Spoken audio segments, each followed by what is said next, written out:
Namaskar.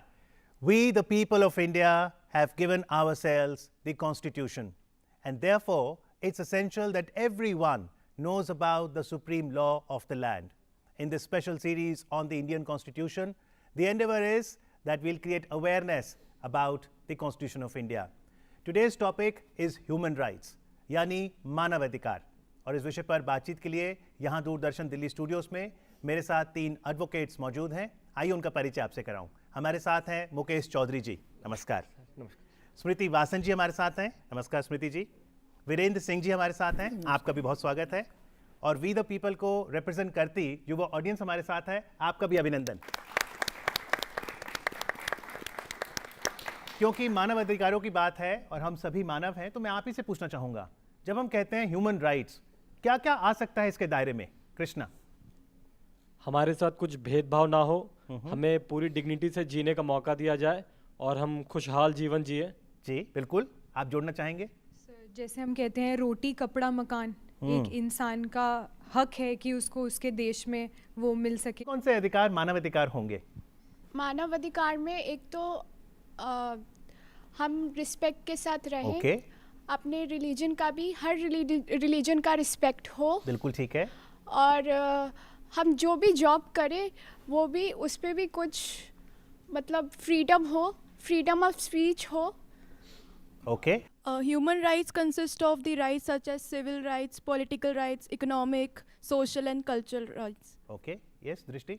वो rights जो हमें मिलते हैं just because we are humans and it can compass all of the rights which are enumerated or not enumerated in the बहुत ही अच्छा Constitution. इन्होंने कहा, बिल्कुल, क्योंकि हम इंसान हैं, मानव हैं, इसलिए मानव अधिकार हमारे पास हैं। मुकेश जी, क्या आता है इसके दायरे में? क्या जो स्टूडेंट्स बता रहे हैं ये सही दिशा में है? हम बिल्कुल, हमारे स्टूडेंट हमारे देश का आईना है और हमें आईना दिखाते हैं लोग, हम लोग इनसे सीखते हैं। ह्यूमन राइट्स हमारे जन्म के साथ ही स्टार्ट हो जाते हैं। इवन हम ये कहें कि जब प्रगति हमसे कोई भेदभाव नहीं करती तो हम कौन होते हैं भेदभाव करने के लिए? बिल्कुल, तो इसकी क्लासिफिकेशन क्या है? क्या इसका उल्लेख संविधान में, स्टैट्यूट में भी है? सो ह्यूमन राइट्स हमारे संविधान में भी है, क्योंकि हमारे पास ह्यूमन राइट्स एक्ट है 1993 में। अच्छा। जो कि एक्ट बनाया गया है। और इसकी क्लासिफिकेशंस में अगर हम बात करें तो जैसे कि अभी जनता ने भी बताया कि उसमें सोशल राइट्स हैं, सिविल राइट्स हैं, पॉलिटिकल राइट्स हैं, इकोनॉमिक राइट्स हैं, कल्चरल राइट्स हैं।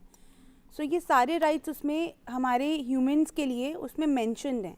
जी, तो एक एक करके समझते हैं। सिविल राइट्स के दायरे में क्या आएगा वीरेंद्र जी? सिविल और political rights enforce by courts of India. अपने देश की जो अदालतें हैं उसको वो इन्फोर्स कर सकती हैं सिविल और पॉलिटिकल राइट्स को, लेकिन जो इकोनॉमिक और जो सोशल और जो कल्चरल राइट्स हैं वो enforce by legislation by the state. तो स्मृति जी, सिविल राइट्स के दायरे में आएगा क्या? सो सिविल राइट्स के दायरे में राइट टू लाइफ है, लिबर्टी, लिविंग विद डिग्निटी, ये सिविल राइट्स में आएगा कि हर एक ह्यूमन को, हर एक इंसान को एक इज्जत के साथ एक समाज में रहने का पूरा अधिकार है।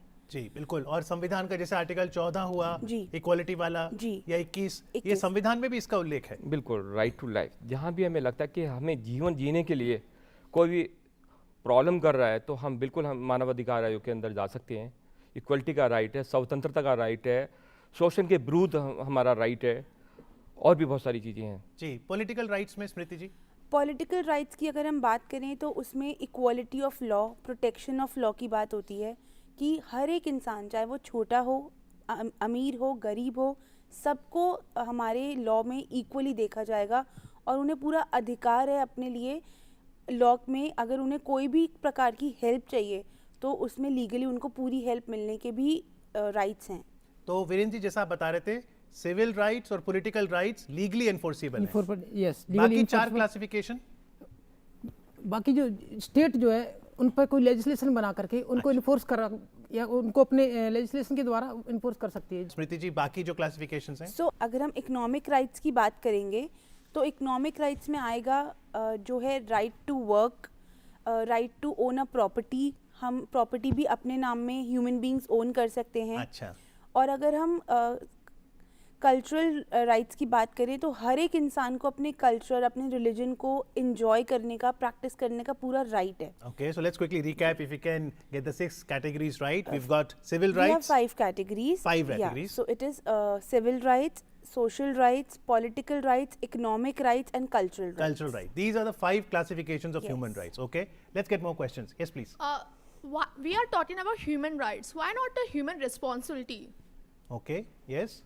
क्या भारत में कोई ऐसा पर्टिकुलर कमीशन है जो ह्यूमन राइट्स का प्रोटेक्शन करता है? कौन व्यक्ति जाकर नेशनल ह्यूमन राइट्स कमीशन का दरवाजा खटखटा सकता है? वो व्यक्ति जिसका मानवाधिकार उल्लंघन हुआ हो, या वो जिसकी निगाह में ये सब आ गया हो कि उसका अधिकार हनन हो रहा है लेकिन वो अप्रोच नहीं करता, कोई भी. तो प्रक्रिया क्या रहती है स्मृति जी? क्या मैं एक नॉर्मल चिट्ठी लिख के कर सकता हूँ, ऑनलाइन अप्लाई कर सकता हूँ? जी, सो प्रक्रिया इस प्रकार है कि अगर हम किसी भी ह्यूमन बीइंग के वायलेट हुए हैं human rights, so they can approach the national human rights commission. और हमारे आर्टिकल 32 के में कॉन्स्टिट्यूशनल रेमेडीज़ हैं जिससे आप supreme court and high court को भी अप्रोच कर सकते हैं. एंड अगर जिसके ह्यूमन राइट्स वायलेट हुए हैं, अगर वो पर्सन नहीं करना चाहते हैं तो PIL पब्लिक इंटरेस्ट लिटिगेशंस के थ्रू भी, दैट इज़ अगर कोई व्यक्ति जो मतलब समाज में बहुत ज़्यादा लॉस को लेकर या चीज़ों को लेकर बहुत नॉलेजेबल है और उनको इंटरेस्ट है in the interest of public, so they can also go and approach the for somebody else. लेकिन एक सवाल बहुत अच्छा उन्होंने पूछा कि ह्यूमन राइट्स पे तो आज हमारा विषय है, ह्यूमन रिस्पॉन्सिबिलिटीज भी बहुत ज़रूरी हैं क्योंकि राइट्स और ड्यूटीज कॉम्प्लीमेंट करती हैं एक दूसरे को. तो ह्यूमन रिस्पॉन्सिबिलिटीज का कैसे जोड़ती हैं आप अधिकारों को? सो अगर हम ह्यूमन रिस्पॉन्सिबिलिटीज़ की बात करें तो ये भी हमारे उस एक वैल्यू में ही आएगा कि हमारी responsibility towards our country, towards each human being. अगर 2 लोग भी हैं या पूरी समाज है तो सबकी ये रिस्पॉन्सिबिलिटी बनती है कि हम सबको रिस्पेक्ट करें और सबको लाइफ में डिग्निटी के साथ जीने दें. जी बिल्कुल सही. आइए कुछ और सवाल लेते हैं. जी जानवी. आपने क्लासिफिकेशन की राइट्स की 5 क्लासिफिकेशंस की, तो मैं बोलना चाहती हूँ नेचुरल राइट्स भी होती हैं, उसमें लाइफ, लिबर्टी और प्रॉपर्टी आता है. तो प्रॉपर्टी क्यों आता है जब फूड और ऐसे बहुत सारे एसेंशियल्स हैं जो ज़्यादा इंपॉर्टेंट है जो नेचुरल राइट्स में आने चाहिए, तो प्रॉपर्टी क्यों आता है? आप कह रहे हैं पहले खाना फिर संपत्ति. Okay, that's a good question. Let's get more questions. Yes. Common people जो इतने अवेयर नहीं है उनको कैसे पता चलेगा कि उनके ह्यूमन राइट्स वायलेट हो रहे हैं? पर इसमें आप युवाओं की भूमिका कैसे देखती हैं? आप युवा हैं, क्या आप प्रयास करते हैं कि समाज में आपको जब पता लग गया तो आप भी जागृति लाएं? ये सर, जो हमारे एल्डर्स हैं या जो बाहर सोसाइटी में लोग हैं जो नहीं अवेयर है, अगर उनके साथ कुछ गलत होता है तो आई वुड लाइक टू कि उनको पता चले कि उनके साथ जो चीज़ें गलत हो रही हैं और जो उनके राइट्स हैं, ताकि वो सब चीज़ें उनके साथ ना हो. और क्या आप इस बात से इत्तेफाक रखेंगे अगर हम में से कोई मानव अपने कर्तव्य का पालन नहीं करेगा तो किसी के मानव अधिकार का हनन होगा? Yes sir. तो आप लोग कुछ बताइए, कोई कहानियां आपने देखी हो जहां हमने कर्तव्य का पालन कई बार हम भी जाने अनजाने नहीं करते? कोई बताना चाहेगा? बताइए. सर, बहुत कॉमन एग्जांपल है रोड एक्सीडेंट्स. हम जब रेड लाइट क्रॉस करते हैं तो उसके दौरान जो रोड एक्सीडेंट्स होते हैं, it's the very very very common example, जो अगर हम अपनी ड्यूटीज ढंग से फॉलो करें तो किसी के राइट्स वायलेट नहीं. बिल्कुल. हर साल बहुत से जान चली जाती हैं और थोड़ी सी अगर हम सावधानी बरतें तो ये दुर्घटना कम हो सकती है. बिल्कुल सही कहा आपने. इनके लिए जोरदार तालियां. Let's get more questions. Yes please. Festival के टाइम पे हम लोग कई बार देखते हैं कि दिल्ली और ये मेट्रोपॉलिटन्स हैं, वहाँ पे इतना ज़्यादा पॉल्यूशन रहता है कि सांस लेना भी दूभर हो जाता है.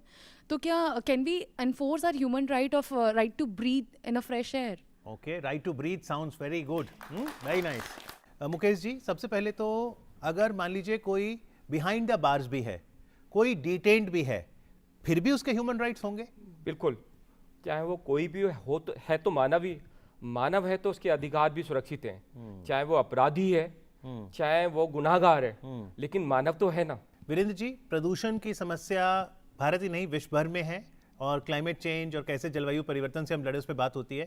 तो क्या राइट टू ब्रीथ ये भी एक मानव अधिकार है कि कम से कम जो मैं सांस ले रहा हूँ वो स्वच्छ हो? यस, मानव अधिकार है, बट इसको जो है ना कोर्ट्स ऑफ जो कानूनी प्रक्रिया के द्वारा इसको इन्फोर्स कराने के लिए कोई स्पेशल मैकेनिज्म नहीं है. तो इसका मैकेनिज्म फिर ह्यूमन रिस्पॉन्सिबिलिटी है. सिर्फ ह्यूमन रिस्पॉन्सिबिलिटी वो हम और आप मिल करके, लेकिन इसके पीछे महत्वपूर्ण चीज है कि इसका जो है ना अवेयरनेस और non action by the concerned authority. क्योंकि जिन अथॉरिटी को एक्शन लेना है वो एक्शन नहीं लेती है और पब्लिक जो है अवेयर नहीं है कि हम क्या क्या कर सकते हैं, और उसका नतीजा ये होता है कि प्रदूषण. जी, ये वीरेंद्र जी ने अवेयरनेस की जो बात की है बहुत ही अच्छी बात है, क्योंकि एक्शन हम सबको मिलकर करना होगा। लेकिन एक शब्द है ह्यूमन राइट्स, फिर हमने संविधान में पढ़ा है फंडामेंटल राइट्स। तो फंडामेंटल राइट्स और ह्यूमन राइट्स में कितना फ़र्क है? सो fundamental rights and human rights में बहुत फ़र्क नहीं है, बहुत ही थिन लाइन का फ़र्क है। अगर हम फंडामेंटल राइट्स की बात करें तो फंडामेंटल राइट्स जो हैं वो हमारे संविधान, हमारे कॉन्स्टिट्यूशन में लिखे हुए हैं, जो कि हर ह्यूमन को मिलेंगे, एज इन हर सिटीजन को अपनी कंट्री से मिल रहे हैं। हाँ जी। बट अगर हम ह्यूमन राइट्स की बात करें तो वो एक बेसिक राइट्स हैं जो कि हर ह्यूमन बीइंग को जीने के लिए चाहिए। यानी फंडामेंटल राइट्स जो 6 हैं वो तो भारतीय नागरिक को संविधान दे रहा है, बिल्कुल। लेकिन मानव अधिकार वो चाहे भारत में है, अमेरिका, यूरोप, कहीं भी है, वो मानव है तो उसके मानव अधिकार है। बिल्कुल। यानी मानव अधिकार का दायरा बड़ा है। बिल्कुल जी। अगर हम फंडामेंटल राइट्स की बात करें तो वो हमारे कॉन्स्टिट्यूशन ने हमें दी है, हम इंडिया में हैं तो हमें वो मिल रहे हैं। बट अगर हम ह्यूमन राइट्स की बात करें तो वो हमें इंटरनेशनली भी रिकॉग्नाइज्ड हैं। वो चाहे हम यहाँ, that is not based on caste, colour, religion और anything, even nationality for that matter, उसमें आप ह्यूमन हैं, इसीलिए वो आपके अधिकार। Absolutely, because humanity binds us all. Yes please. Sir, if in case किसी कंट्री में ह्यूमन राइट्स वायलेशन बहुत ज़्यादा हो रहा है तो क्या कोई और फॉरेन कंट्री इंटरवेंशन करके उनकी हेल्प कर सकती है, इन केस अगर गवर्नमेंट उस कंट्री की कुछ कर नहीं रही है तो? Would you want that to happen? Or like Indian preamble says, India is a sovereign country. Similarly, every country should try to handle their matters as a priority. Would you want other countries to help? No, they should not infringe our privacy. You're saying maybe the United Nations can guide. United Nations can Yes. help. Let's get more thoughts. Yes. Sir, a basic question, when we get a death sentence from court, we have multiple appeals which a person can file against it. Sir, even in Nirbhaya case, which was 2014. Okay. So you're saying we need to bring to justice a little more efficiently. Okay, yes? Because So justice delayed is justice denied. That human may rights also is there, be but violation we of need human to rights. make sure that when he's violating, the other is getting justice against. Okay, yes? What are the internationally recognized human rights that are there in our constitution as constitutional or fundamental rights? Okay. We are in a new year 2020 now. Why should crime, especially crime against women, happen at first place?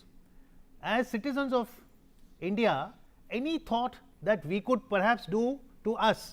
Because if we seek human rights, we have to invoke human responsibilities. Can we get some solution from you? Yes.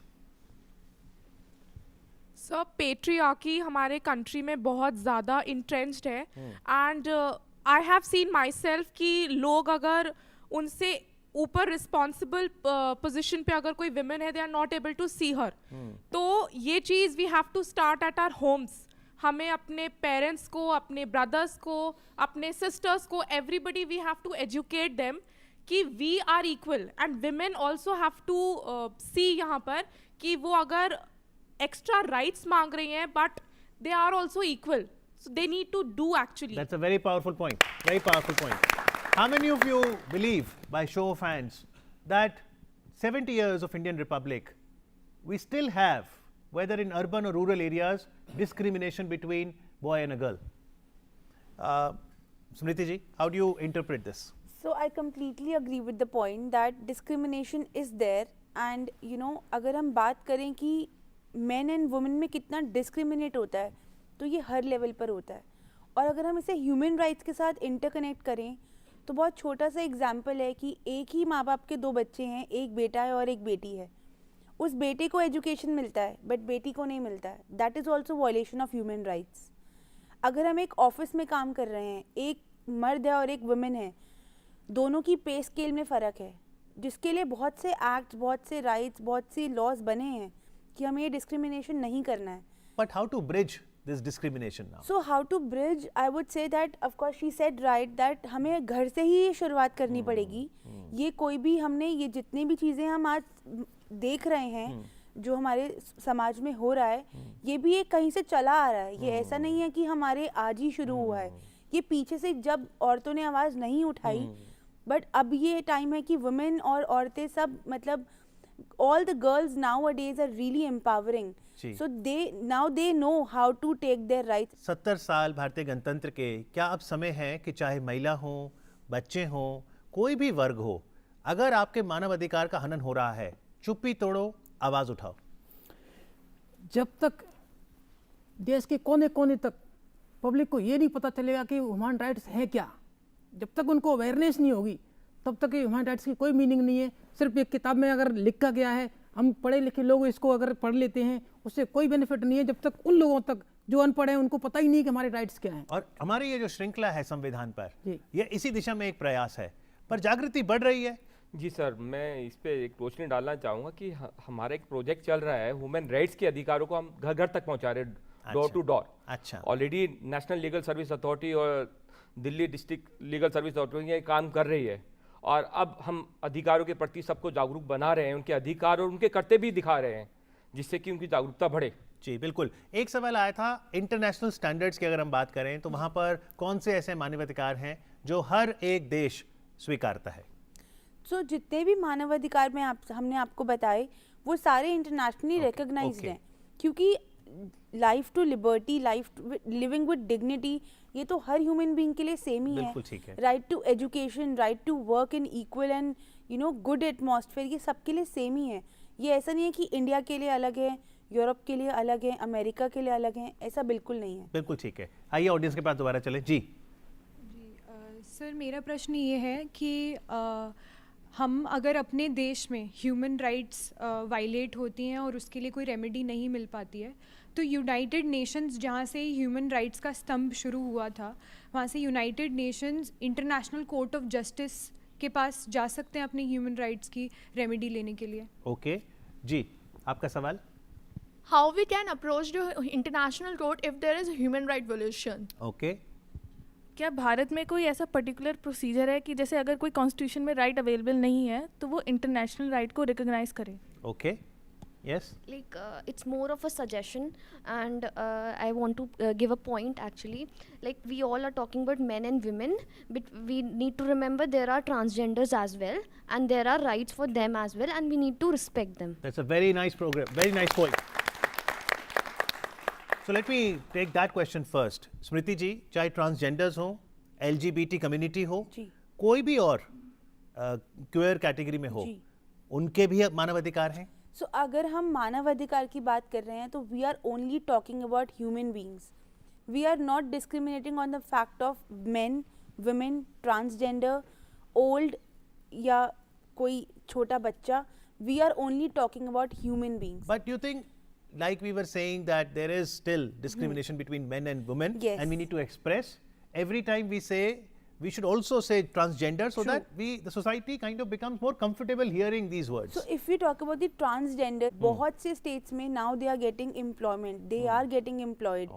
वो चीज़ें आ रही हैं, streamline हो रही हैं। अब अगर हम 70 years पे आकर ये बात कर रहे हैं कि आज जाकर उनका मुद्दा उठा है, जबकि वो सोसाइटी में बहुत पहले से हैं, ऐसे नहीं है कि वो अभी कहीं से आए हैं। So talking about human rights, it is equal for everybody. जी, तो जब नालसा और डालसा, जैसा आपने कहा, साल भर से खासतौर पर जागृति कार्यक्रम हम कर रहे हैं, तो क्या आप समाज में फिर चर्चा करते हैं ट्रांसजेंडर्स की राइट्स हों या होमोसेक्सुअल्स की राइट्स हों? बिल्कुल, हम कम्युनिटी लेवल पर जाकर इस तरह के कॉन्फ्रेंस करते हैं और वहाँ अवेयरनेस फैलाते हैं, उनको बताते हैं कि जो ये इनके राइट्स क्या हैं, अगर कहीं भी वायलेंट होता है तो हम प्रॉपर उनको गाइड भी करते हैं। इस तरह के हमारे प्रॉपर चल रहे हैं कैंपेनिंग 1 साल से पिछले, और उसका आउटपुट भी आ रहा है। वो लोग आगे आ रहे हैं, इवन हमारे यहाँ आकर PLB भी बन रहे हैं और बड़ा अच्छे से परफॉर्म कर रहे हैं लोग। अब बड़े फख्र से, पहले लोग अपनी आइडेंटिटी छुपाते थे, लेकिन आज वो फख्र से बोलते हैं हाँ मैं ये हूँ। तो ये इतना चेंजेस आया है। That's a very nice progress, very good progress. Virendra ji, 2 बार सवाल में संयुक्त राष्ट्र का भी जिक्र हुआ। तो यूनाइटेड नेशंस का रोल आप कैसे देखते हैं मानव अधिकारों के लिए? सर, यूनाइटेड नेशन जो ना ऑल ओवर संसार के जितने भी देश हैं उन सब के अंदर उन्होंने जो ना अपने जो राइट्स हैं उसके लिए वो ड्राफ्ट बनाया हुआ है। कुछ लोगों ने, कुछ देशों ने उसको अडॉप्ट किया हुआ है और कुछ ने नहीं किया हुआ है। मोस्टली 90% किया हुआ है सभी देशों ने। तो मान लीजिए कोई देश अगर संयुक्त राष्ट्र के ह्यूमन राइट्स कन्वेंशन को रेटिफाई करता है, इसका क्या मायने हुए? रेटिफाई कर तो उसको अपने देश में इम्प्लीमेंट करना पड़ेगा उनको। तो मॉनिटर भी होता है वो? सब बिल्कुल मॉनिटर होता है, वहाँ की जो कोर्ट से मॉनिटर होता है। लेकिन जैसे कि अभी ऑडियंस ने क्वेश्चन उठाया था कि जो है ना हम इंटरनेशनल कोर्ट जाएं या यूएन कन्वेंशन जाएं, अपने डिस्ट्रिक्ट के जो ना डिस्ट्रिक्ट ऑफिसर है, डिस्ट्रिक्ट जज है और हाई कोर्ट है, हाई कोर्ट 226 आर्टिकल में जो ना वहाँ रिट लगती हैं, जैसे कॉन्स्टिट्यूशनल रेमेडीज हैं, ठीक है, तो पहले यहाँ से इन्फोर्स कराइए आप, वहाँ तक की तो बहुत दूर की बात है। और इसलिए बहुत जरूरी है कि हम जिला स्तर पे जो एक व्यवस्था बनाई गई है उसे समझें, और अगर आपके पास कोई नया इनोवेटिव आइडिया है तो उस सिस्टम को स्ट्रेंथन करने का भी आप सुझाव जरूर दें। जी सर, ये ह्यूमन राइट्स जो हैं ये अनलिमिटेड हैं या फिर देयर आर सर्टेन रिस्ट्रिक्शंस जिनके अंतर्गत हम इन्हें कर्ब कर सकते हैं? ओके, जैसे कि प्रिवेंटिव डिटेंशन के अंदर हमने देखा है होता है। जो प्रिवेंटिव डिटेंशन का सवाल आया था, मेरे जो मानव अधिकार हैं, क्या कुछ ऐसी परिस्थितियां होती हैं जिसमें कि फिर उन्हें अलग कर दिया जाता है? अगर हम बात करें फंडामेंटल राइट्स की, तो उसमें बिल्कुल है कि कभी ना कभी मतलब ऐसी कोई सिचुएशन आ सकती है जब उन्हें एक लिमिट तक हमसे लिया जा सकता है।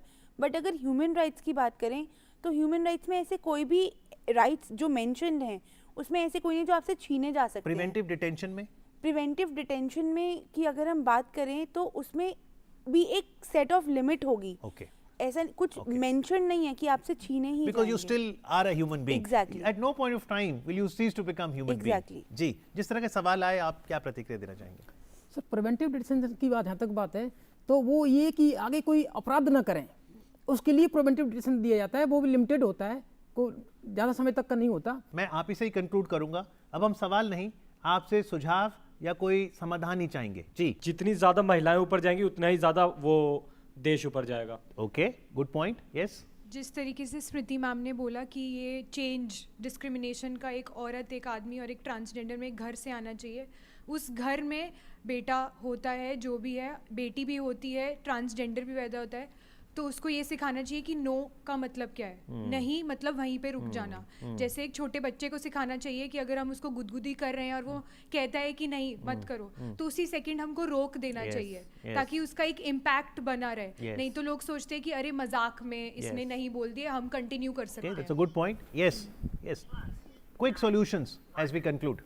अब हम बॉयज़ को कार्स ट्रक्स लाके देते हैं और गर्ल्स को हम डॉल्स लाके देते हैं। अगर हम खुद डिस्क्रिमिनेशन वहाँ से स्टार्ट करते हैं। Okay, as prospective parents tomorrow, will you ensure this doesn't happen? Yes sir, surely. Okay, no dolls for only girls, no guns only for boys. Yes. हम स्टूडेंट जो हैं, हम लोगों को मिल के काम करना चाहिए, क्योंकि हम सारी चीज़ें गवर्नमेंट पे नहीं डाल सकते हैं कि आप करिए। हम स्टूडेंट पढ़ किस लिए रहे हैं, हमारी भी रिस्पॉन्सिबिलिटी होना चाहिए। जो नहीं पढ़े लिखे लोग हैं हम उन्हें समझाएं, बिल्कुल ठीक है, अपने इंडिविजुअल पे समझाएं, बिल्कुल जरूरत पड़ने पे हम एक ग्रुप बनाएं, ग्रुप बना के समझाएं। पर जरूरत तो आन पड़ी है। अब जब पीसफुली हम लोगों को समझाना शुरू करेंगे, स्टडी हमारी तभी पर्पस फुलफिल होगी। बिल्कुल सही, शिक्षा का महत्व यही है। जी, तो हम स्टूडेंट को भी करना चाहिए। Good, yes, final words very quickly. जैसे हम कह रहे हैं कि कम्युनिटी लेवल पे ह्यूमन राइट्स की अवेयरनेस बढ़ानी चाहिए, ऐसे ह्यूमन ड्यूटीज़ की भी अवेयरनेस बढ़ाने की ज़रूरत है। बिल्कुल ठीक है। आई थिंक कि हमें राइट टू वर्क मिला है, but we should also have to choose.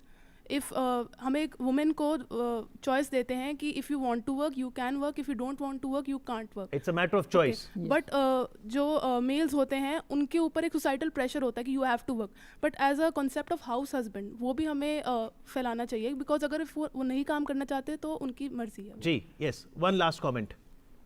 So education जो है वो सबसे मेन इम्पॉर्टेंट, सबसे ज़्यादा इम्पॉर्टेंट है। अवेयरनेस आप तभी फैला सकते हैं और उसकी समझ लोगों में आप तभी बांट सकते हैं जब तक वो लोग एजुकेटेड ना हो। अब एक जो अनपढ़ इंसान है या फिर कह लें उसको समझ नहीं है या फिर वो उसके पास खाने के लिए ही नहीं है, वो क्या समझेगा कि उसके राइट्स क्या है, ड्यूटीज़ क्या है? वो तो बस यही सोचेगा ना वो कैसे अपनी रोटी कमा सके। जी, जल्दी से।